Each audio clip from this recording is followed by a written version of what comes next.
우리가 교회 안에서 믿음 생활을 하다 보면 쓰는 단어들이 많이 있습니다. 그 중에 아마 가장 많이 쓰는 단어가 은혜라는 단어가 아닐까 싶어요.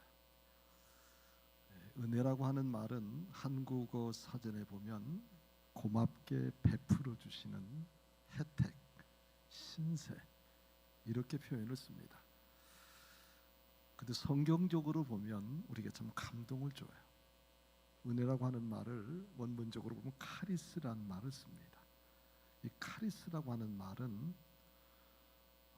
받을 만한 자격이 없는데, 받을 만한 조건이 없는데 하나님께서 무조건적으로 주시는 사랑 또는 선물, 이것이 은혜입니다.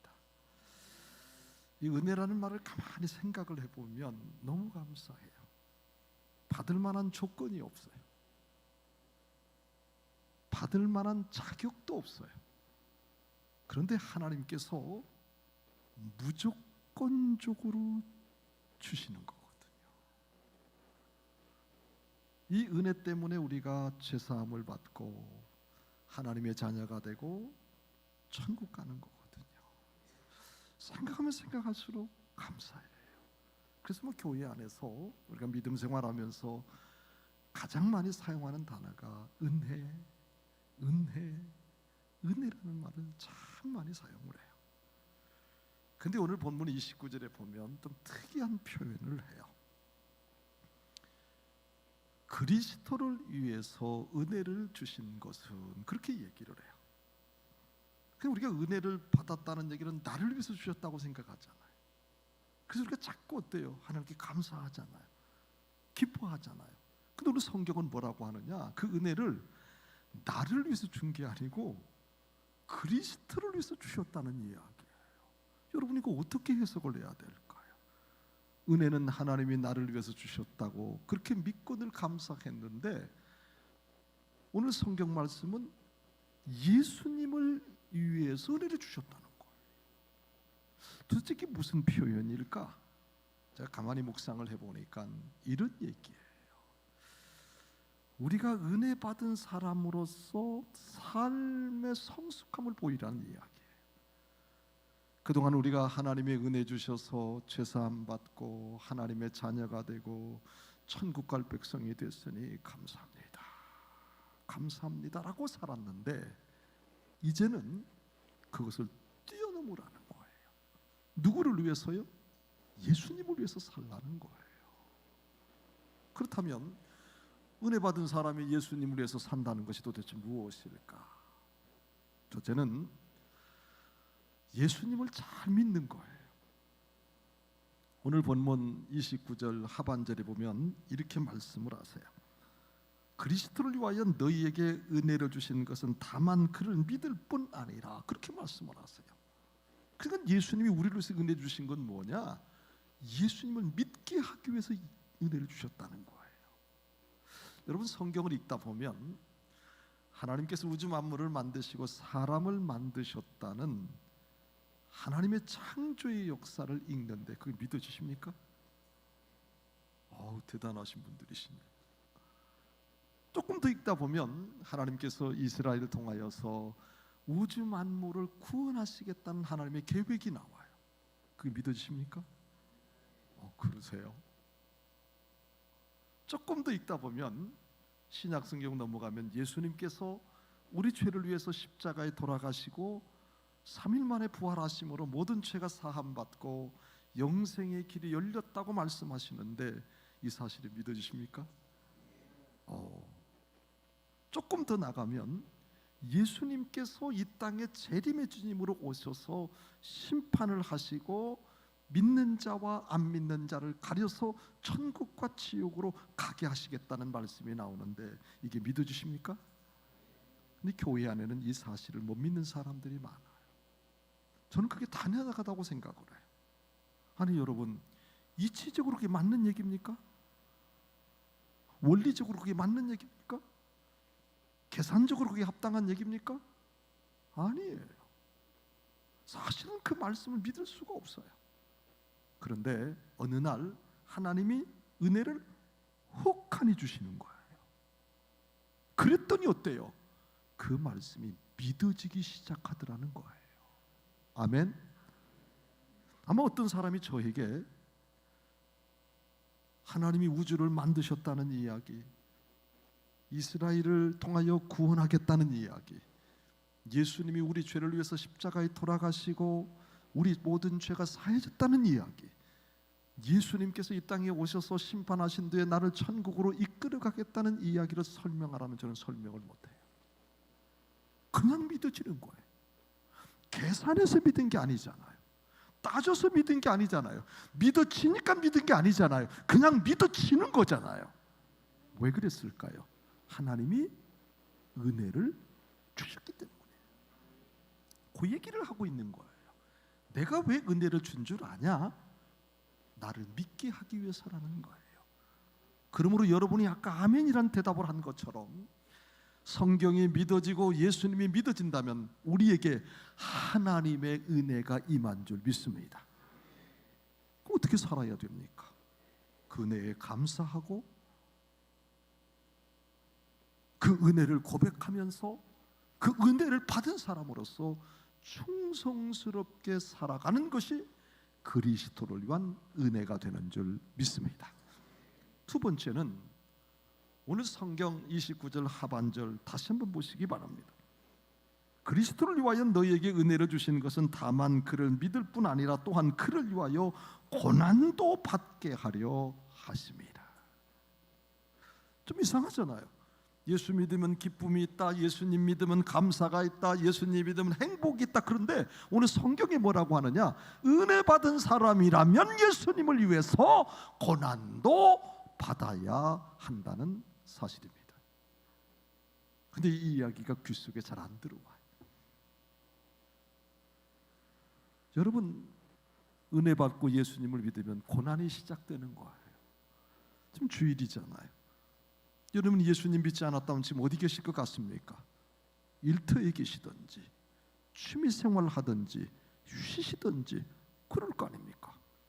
근데 여러분들은 예수님 믿는다는 것 때문에 이 시간 예배를 드리고 있잖아요. 고난이잖아요. 하나님 앞에 예물 드리잖아요. 내가 예수님 믿지 않았다면 어때요? 그 예물을 우리의 손자를 위해서 줄 수도 있고 자녀를 위해서 줄 수도 있고 쓸 곳을 위해서 쓸 수 있는 거 아닙니까? 근데 예수님 믿는 것 때문에 어때요? 예물을 드리잖아요. 뭘 받습니까? 고난을 받는 거잖아요. 우리가 예수님을 믿는다는 것 때문에 고난받는 일들이 한두 가지가 아니에요. 그런데 오늘 성경은 뭐라 하느냐? 그것이 당연하다는 얘기예요. 왜 당연합니까? 그 이유가 요한복음 15장 18절 19절에 보면 이렇게 설명을 합니다. 어려운 얘기이기 때문에 제가 공동번역으로 여러분에게 소개를 하겠습니다. 세상이 너를 미워하거든 너희보다 나를 먼저 미워했다는 사실을 알아두어라. 우리가 세상을 살아가면서 세상이 우리를 미워해요. 세상이 우리를 고난받도록 이끌어가요. 그렇다면 너희를 미워하는 것이 아니라 나 예수를 미워했다는 사실을 기억해라. 너희가 만일 세상 속에 속한 사람이라면 세상은 너희를 한 집안 식구로 여겨 사랑할 것이다. 맞지요? 내가 세상 속에 살아있다면 어때요? 세상이 나를 어렵게 만들지 않는다는 것이지. 왜요? 세상과 나는 어떤 사람이니까 한 집안 식구니까요. 그러나 너희는 세상에 속하지 않았을 뿐더러 오히려 내가 세상에서 가려낸 사람들이기 때문에 세상이 너를 미워하는 것은 당연한 것이다. 맞는 얘기잖아요. 우리는 세상에 살아가고 있지만 세상 사람들이 아니에요. 하나님의 사람들이에요. 그렇기 때문에 세상에서 고난을 당하고 어려움을 당하는 것은 당연한 일이라는 거예요. 그래서 요한일서 3장 13절은 이렇게 말씀하십니다. 너희가 고난당하는 것을 이상히 여기지 말라고 말씀하십니다. 그 말은 예수님 믿는 사람이라면 예수님 때문에 고난받는 것을 기쁘게 여기라는 이야기입니다. 근데 우리는 어떻습니까? 고난받는 일이라면 자꾸 우리가 한쪽으로 피하잖아요. 내가 어떤 일이 있습니다. 내가 이것을 양보하고 내가 이것을 포기하면 내가 손해예요. 그럴 때 어떻습니까? 손해보지 않으려고 그러잖아요. 이렇게 저렇게 계산을 해보니까 이건 아니에요. 그 길 안 가려고 하잖아요. 그런데 오늘 성경은 뭐라고 하십니까? 예수님 믿는 것 때문에, 믿음을 지키는 것 때문에, 내가 말씀을 지키는 것 때문에 고난을 받는 것은 당연하다고 여기고 가는 것이 무엇이냐? 은혜 받은 사람이 해야 될 일이다, 그 말이에요. 자, 우리 문창교회를 섬긴 지가 이제 25년째가 됐습니다. 41살 때 교회 부임을 해서 제가 지금 65세가 됐으니까요. 25년 동안 교회를 섬기면서 가만히 보면요, 성도들이요, 고난받는 일에는 다 도망가요. 힘든 일에는 어떻게 해서든지 간에 그 길을 가지 않으려고 해요. 그게 사람의 심리지 않습니까? 근데 오늘 사도 바울은 뭐라고 하느냐? 그러면 안 된다는 거예요. 예수님을 믿는 그 은혜를 받은 사람이라면 그 은혜에 보답하기 위해서 고난도 받는 것이 당연하다고 여기고 가는 것이 은혜 받은 사람의 도리라고 말씀을 하십니다. 여러분, 이 말씀을 새겨 들으십시오. 여러분이 믿음 생활하면서, 교회를 섬기면서 주님 때문에, 교회 때문에 고난 받으신 적 있으십니까?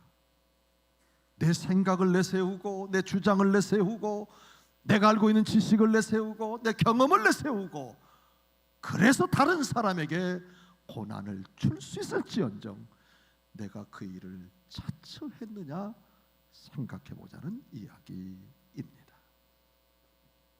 교회가 왜 문제가 생깁니까?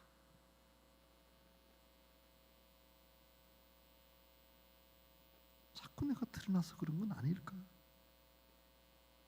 내가 내려놓고, 내가 양보하고, 내가 무릎 꿇고, 내가 섬긴다면 문제 생길 게 없잖아요. 내가 옳고, 내가 맞고, 내대로 가야 되고, 나를 따라와야 되고, 내가 이렇게 해야 된다고 생각하니까 어때요? 부딪힘이 오는 거 아니죠, 그 말이에요. 은혜 받은 사람은 그렇게는 안 된다고는 성경은 말씀을 하십니다. 은혜 받은 사람은 고난 받는 것을 이상히 여겨서는 안 됩니다. 고난 받는 것을 피해 가서도 안 됩니다. 고난 받는 것을 한 걸음 한 걸음 나아가는 것이 그리스도를 위한 은혜다, 그 말이에요. 강경교회 사랑하는 성도 여러분, 은혜 받은 사람은 고난 받는 길에 묵묵히 걸어가는 것, 이것이 주께서 원하신 길인 줄 믿고 이 길을 걸어가는 사랑하는 성도들이 되시기를 주의 이름으로 축원합니다. 세 번째는 그리스도를 위한 은혜라고 하는 것은 내가 지킬 것은 지키고 싸울 것은 싸우는 사람이 되어야 된다는 이야기입니다. 오늘 30절에 있는 말씀을 보시기 바랍니다. 너희에게도 그와 같은 싸움이 있으니 너희가 내 안에서 본 바요 이제도 내 안에서 듣는 바니라. 그러니까 고난받는다는 말을 싸운다는 말로 바꿔놓으면 은혜 받은 사람은 믿음을 지키기 위해서, 주님을 지키기 위해서, 말씀을 지키기 위해서 싸울 수밖에 없더라, 그 말이에요. 이것이 바로 사도 바울이 그랬고, 너희들이 이 사실을 듣고 이 사실을 보았더라고 오늘 성경은 기록하고 있습니다. 그렇다면 은혜 받은 사람은 무엇을 위해서 싸워야 할까요? 저는 세 가지를 여러분에게 소개하고 싶습니다. 첫째는 사탄과의 싸움에서 승리해야 된다, 그 말이에요. 여러분, 창세기 3장에 보면 뱀이라는 존재가 들어옵니다. 요한계시록에 보면 그 뱀을 사탄이라고 이야기를 합니다. 그러니까 뱀인 사탄이 들어와서 하와를 유혹합니다. 뭐라고 유혹하는고 하면 선악을 알게 하는 열매를 먹으라. 그러면 네 눈이 밝아져 하나님처럼 된다고 얘기를 합니다. 이게 사탄의 본질이에요. 사탄이라고 하는 존재는 우리가 아는 대로 루시퍼라고 하는 천사가 하나님의 영광을 가로채다가 하나님께 책망받아 쫓겨난 존재입니다. 다시 말하면 하나님과 대적하고 하나님의 뜻을 거스르고 하나님과 반대편에 서는 것이 사탄의 본질입니다. 문제는 그 사탄을 따라가게 되면 사용받다 결국에는 비참하게 버림을 당한다는 사실입니다. 우리가 잘 아는 대표적인 사람이 가룟 유다지 않습니까? 성경은 이렇게 말씀하십니다. 사탄이 가룟 유다에 들어가매 성경은 마귀라고 얘기를 하지요. 그러니 가룟 유다가 예수님을 팔국리를 하고 은 30에 예수님을 팔아버립니다. 그리고 예수님께서 사형 선고를 받자 이게 잘못됐다고 느껴져서 은 30을 도로 갖다 주면서 항변을 해보지만 들어주지를 않아요. 결국 가룟 유다는 어떻게 됩니까? 목을 매어 자결하는 비참한 삶으로 돌아가 버리고 맙니다. 이게 사탄을 따라가다 사탄의 쓰임받을 섰을 때의 마지막 종말입니다. 근데 베드로를 보십시오. 하나님께서 주님께서 십자가에 돌아가시겠다고 말씀할 때에 이 베드로가 뭐라고 합니까? 결코 그런 일이 없을 거라고 얘기하잖아요. 하나님의 뜻을 거부하지 않습니까? 하나님의 뜻을 반대하지 않습니까? 그리고 베드로는 주님을 모른다고 3번이나 부인을 합니다. 그때 닭이 옵니다. 주님께서 하신 말씀이 생각이 납니다. 닭 울기 전에 나를 3번 부인하리라. 그리고 베드로는 심히 통곡을 합니다. 그 말은 사탄의 쓰임을 받다 하나님 앞에 돌아왔더니 그의 인생은 예수님을 섬기는 제1제자 수제자가 되더라는 사실입니다. 여러분 기억하십시오. 우리가 사탄이 아닙니다. 사탄에 노출된 사람들입니다. 가룟 유다처럼 베드로처럼 얼마든지 사탄이 우리에게 들어올 수가 있습니다. 이것을 경계하고 이것을 따라가지 않고 이것을 이기기 위해서 싸워 나가는 것이 바로 은혜 받은 사람이 해야 될 일이라는 사실입니다. 제가 우리 교회 부임하라고 한 7, 8년 됐던 것 같아요. 우리 부교육자들이 계속 저한테 뭐라고 하느냐면, 목사님, 어느 안수 집사님이 목사님에 대해서 그렇게 부정적으로 얘기하고 비판을 하는데 언제 좀 데려다가 얘기 좀 하시지요. 그렇게 얘기를 해요. 또 우리 장로님들도 그 얘기를 하세요. 그래서 제가 하나님 앞에, 하나님 내가 어떻게 해야 되겠습니까? 어떻게 해야 되겠습니까? 묻고만 있었어요. 그러다가 새벽기도 끝났는데 그 집사님을 만난 거예요. 그래서 제가 집사님 나랑 얘기 좀 합시다. 그랬더니 그래요 하고 우리 안수 집사님이 제 방에 따라 들어오셨어요. 그래서 제가 집사님한테 그랬어요. 집사님 뭐가 그렇게 불만이 많으세요? 저한테 얘기를 하시면 맞는 것은 제가 맞다고 얘기하고 틀린 것은 틀리다고 얘기하고 내가 잘못한 것이 있다면 사과하고 그게 잘못 알고 있다면 오해를 풀 수 있도록 할 테니까 다른 사람한테 얘기하지 말고 저한테 얘기를 하세요. 왜냐하면 이분이요 구역예배에 가서 남선교회에 가서 안수집사에 가서 만나는 사람마다 7, 8년 동안 저에 대한 부정적인 얘기를 쏟아낸 분이세요. 그랬더니 그분이 자리를 탁 차고 일어나면서 이렇게 말씀하세요. 근데 노무현 대통령이 대통령이었던 시절이에요. 노무현지도 없을 때는 우리가 욕하는데 왜 목사님 욕을 못하느냐고 나가시더라고요. 야. 그리고 주일날만 되면 이제 예배를 드리러 오시잖아요. 오셔가지고 저 뒤에 앉으셨다가 이제 끝나고 간 다음에 목사하고 인사를 하잖아요. 그럼 제 앞에 와서 이렇게 와서 이렇게 하고 가셔요. 그러기를 6개월 동안 하는 거예요. 제 마음이 얼마나 아팠겠어요. 내가 그 얘기를 왜 했을까? 7년 8년 참았는데 더 참을 걸. 내가 잘못했지, 내가 잘못했지. 그렇게 마음이 아파요. 그럼 몇 개월 뒤에 우리 장로님 투표를 하는데 그분이 장로님이 되신 거예요. 제가 하나님 앞에 아침마다 금식을 하면서 하나님, 나보고 어떻게 목회를 하라고 합니까? 나보고 어떻게 목회를 하라고 합니까? 하나님, 나 목회 못해요. 근데 하나님의 대답은 하나예요. 네가 목사잖아. 네가 끌어안아야지. 네가 끌어안아야지. 요 대답밖에 안 하세요. 그래서 장로님, 그분 집사님한테 금요일 날까지 전화 한 통화를 안 했어요. 토요일 날 하나님 앞에 기도하는데, 목사, 그건 네가 할 일이야. 제가 그 말씀에 아멘하고 그 장로님께 토요일 날 전화를 드렸어요. 집사님, 장로님 되신 것을 진심으로 축하드립니다. 그랬더니 그분이 저에게 뭐라고 한 줄 아세요? 목사님, 제가 잘 섬기겠습니다. 제가 무슨 얘기인지를 내가 못 알아들었어요. 예? 목사님, 제가 잘 섬기겠습니다. 눈물이 퐁 쏟아지는 거 있죠.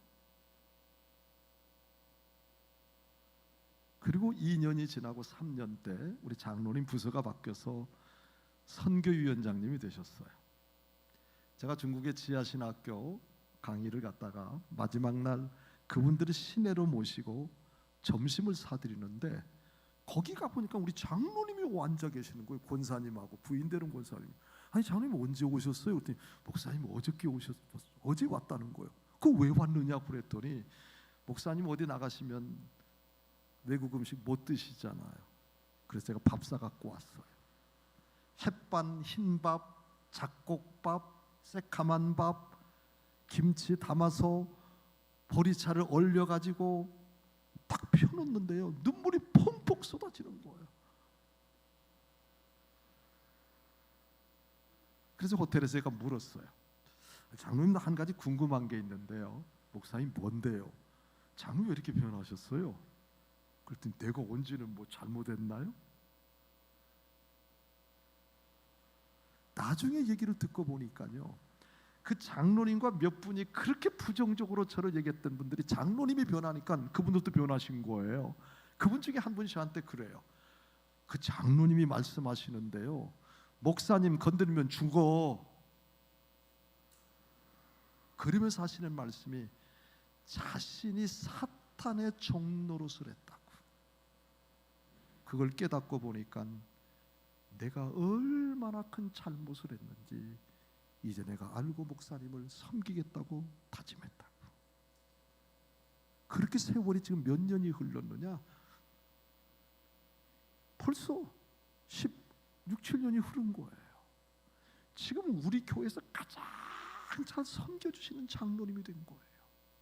그리고 그 가정은요, 사업을 하시는데 얼마나 잘 되나 몰라요. 정말로 속된 말로 긁어모을 정도로 큰 공장을 운영하시는데 너무너무 잘 되는 거예요. 그래서 저보고 늘 그 고백을 하세요. 나는 목사님 잘 섬겨서 복을 받은 사람입니다. 목사님 섬겨서 복을 받은 사람입니다. 할렐루야. 그러면서 하시는 말씀이, 내가 사탄의 종노릇을 계속했더라면 내 인생은 끝났을 것입니다. 여러분, 사탄과의 싸움에서 이기기를 축원합니다. 두 번째는 교회를 지키는 일에 여러분 싸우셔야 합니다. 열왕기상 9장 3절에 보면 솔로몬이 하나님의 성전을 건축한 다음에 봉헌을 합니다. 그리고 하나님이 나타나십니다. 그리고 이렇게 말씀하십니다. 네가 건축한 성전을 내가 거룩하게 하여 나의 이름과 나의 눈과 나의 마음이 항상 머물 것이니라. 맞습니다. 하나님의 성전은 하나님이 계시는 집이에요. 여러분 잘 기억하세요. 성전 함부로 여기지 마세요. 성전 함부로 여기지 마세요. 성전 함부로 여기면 하나님은 그 사람 그냥 두지 않습니다. 사람이 싫을 수 있어요. 그러나 성전은 함부로 여기시면 안 됩니다. 성전을 함부로 여기시면 하나님은 그 사람을 그냥 두지 않습니다. 왜냐하면 성전은 하나님의 이름과 하나님의 눈과 하나님의 마음이 머무는 하나님의 집이시기 때문입니다. 그러나 성전을 위해서 내가 포기하고 성전을 위해서 양보하고 성전을 위해서 내가 무릎을 꿇으면 하나님은 그 사람을 복을 주시리라고 믿습니다.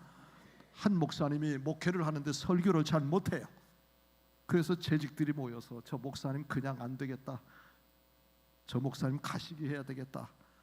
그래서 재직회를 열어서 목사님 떠나시기를 바랍니다 하고 결의를 했어요. 그 목사님이 떠날 날이 가까워 가요. 갈 때가 있어야죠. 그래도 떠나라고 하니까 떠나야 될 거 아닙니까? 그런데 어느 날 비가 오기 시작하는데요, 교회가 허름해요. 그래서 가보니까요, 비가 줄줄 새는 거예요. 그 밤에 목사님이 지붕 위에 올라가서 비닐을 치고 이래도 비가 새는 거예요. 그래서 밤새도록 동이를 메고 무릎 꿇으면서 그 물을 받기 시작한 거예요. 그러면서 새벽 기도까지 된 거예요. 교인들이 와서 보니까 어때요? 목사님이 그 밤에 지붕에 올라가서 그 비닐을 깔고 물을 받는 모습에 너무 감동을 받은 거예요. 그래서 교인들이 새벽에 나와서 목사님, 우리가 죄송합니다. 우리가 목사님을 이런 분이 아니신데 설교 못한다고 목사님을 나가라고 했으니 이제는 우리가 목사님한테 사과를 드리겠노라고. 그래 목사님한테 정식으로 사과를 해요. 그리고 목사님 떠나시지 말라고. 근데 목사님은 어때요? 떠나라고 했기 때문에 떠난다고 마음을 갖고 마음을 기도하는 가운데 그 마음을 받고 내가 떠나겠노라고. 그래서 목사님이 서울로 가서 개척을 한 거예요. 그 교회가 어떤 교회인 줄 아세요? 우리가 잘 아는 명성교회입니다. 그리고 그 목사님이 김사만 목사님이세요. 김사만 목사님이 그런 간증을 하세요. 여러분, 교회를 사랑하세요. 교회를 사랑하세요. 교회를 사랑하시면 하나님이 복을 주십니다. 나는 설교를 못해서 쫓김 받은 사람입니다. 설교 못한다고 나는 쫓겨난 사람이에요. 그런데 교회를 사랑하니까 하나님이 이렇게 교회를 부흥시키시고 이렇게 내 앞길을 열어주었나라고. 여러분, 사람 보지 말고 교회를 사랑하세요. 그렇게 간증을 하시더라고요. 사랑하는 여러분, 교회를 지키시고 교회를 사랑하시기를 바랍니다. 그래서 복을 받는 여러분이 되시기를 축원합니다. 마지막으로 세 번째는 자신과의 싸움에서 승리하셔야 해요. 히브리서 9장 27절에 보면 사람에게 죽는 것은 한 번 정한 것이로되 그 다음은 심판이 있으리라 말씀하십니다. 여러분, 이 세상이 끝이 아닙니다. 하나님 앞에 심판을 당할 날이 와요. 예수 믿지 않는 사람은 천국과 지옥이 된 심판을 받지요. 예수 믿는 사람은 백보자의 심판을 받을 것입니다. 그렇기 때문에 이 땅에 살아갈 때에 하나님의 말씀, 하나님의 뜻을 위해서 내가 올바로 살아가는가를 늘 나 자신과의 싸움을 통하여서 이겨내야 합니다. 여러 예전에 저희 교회 권사님이 세상을 떠나셨어요. 근데 장례를 치르는데 성도들이 수근수근 거려요. 나중에 알고 봤더니 내가 알지 못하는 이야기를 많이 하시더라고요. 내가 그 얘기를 듣고 보니까 참 권사님이 부끄러운 분이시구나 라는 생각이 들더라고요. 권사 생활 30년 동안 하면서 성도들에게 상처를 주고 성도들에게 아픔을 주고 성도들에게 괴로움을 줬던 거예요. 제가 알지 못하는 부분들이 쏟아나오는데요, 듣기가 거부갈 정도예요. 장례식이 다 마친 다음에 그 자녀들이 어머니에 대한 이야기를 듣습니다. 결국에는 그 자녀들이 우리 교회에 있지 못하고 어머니 장례가 마쳐진 다음에 다른 교회로 가더라고요. 제가 그 모습을 보면서 제 마음이 뜨끔했어요. 왜냐하면 하나님 앞에 심판받기 전에 교회 앞에 드러나는구나. 저도 언젠가는 은퇴할 때가 있겠죠. 그럴 때 이 교인들이 뭐라고 할까? 교인들이 나를 뭐라고 평가할까? 내가 지금이야 현직에 있으니까 말 못하고 있지만 나도 언젠가는 뒤로 가면 교인들이 나를 뭐라고 할까? 자신이 없어요. 자신이 없어요. 그래서 다시 한번 제 자신의 마음을 다잡는 기회가 있었습니다. 여러분이 은퇴할 시간이 안 오실 것 같아요? 은퇴할 날이 옵니다. 힘도 잃지요, 자리도 잃지요, 영향력도 잃지요, 다 잃어버립니다. 그때 교인들이 뭐라고 평가할 것 같습니까? 심각하니 들으셔야 돼요. 그렇기 때문에 내가 말씀 앞에 항상 서서 싸워나가야 돼요. 그래서 하나님 앞에 정말로 내 자신이 진솔하게 설 수 있다면 하나님께서는 우리의 인생길을 책임져 주시리라고 믿습니다. 이제 말씀을 마치고자 합니다. 하나님이 우리에게 은혜 주신 것은 너무 감사한 일입니다. 그러나 오늘 성경은 받은 은혜를 나만을 위해서 쓰지 말고 주님을 위해 고난을 받는 일에 힘을 쓰고 또 주님을 위해서 사탄과 싸우고 교회를 지키기 위해서 싸우고 나 자신을 이기기 위해서 싸우는 일에 헌신하게 될 때에 그 사람이 성숙한 성도요, 그 사람이 바로 하나님께서 기뻐하는 성도가 되리라는 믿음을 갖고 이렇게 살아갈 수 있는 우리 사랑하는 강경중앙교회 성도들이 될 수 있기를 주님의 이름으로 축원합니다. 기도하겠습니다. 자비로우신 아버지 하나님, 우리는 그동안 은혜 주신 것에 대해 감사만 했습니다.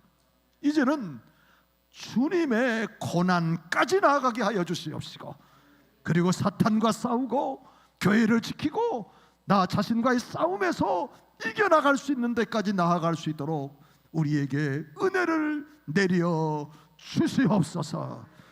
예수 그리스도 이름으로 기도드립니다.